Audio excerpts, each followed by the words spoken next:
ఆచార్యదేవా, ఏమంటివి జాతి నెపమున సూతన కింద నిలువ అర్హత లేదంటివా? ఎంత మాట, ఎంత మాట! ఇది ఛాత్ర పరీక్షే కాని క్షత్రియ పరీక్ష కాదే, కాకూడదు. ఇది కుల పరీక్ష అందువా?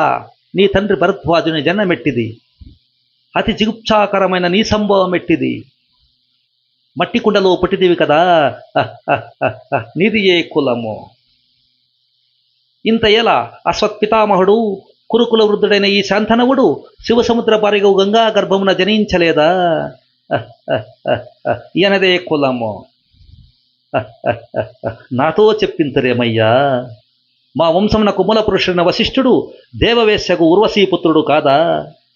అతడు పంచమజాతి కన్యన్న అరుంధతి అను శక్తిని, ఆ శక్తి చండాలాంగనందు పరాశరుని, ఆ పరాశరుడు పల్లెపడిచిన మత్స్యగ్రంథి ఎందు మా తాత వ్యాసుని, ఆ వ్యాసుని విధవరాండ్రైన మా పితామహి అంబికతో మా తండ్రిని, మా పినపితామహి అంబాలికతో మా పినతండ్రి పాండురాజును, మా ఇంటి దాసితో ధర్మ నిర్మాణాచరుడని నీతో కీర్తింపబడిచిన ఈ విదరదేవుని కనలేదా?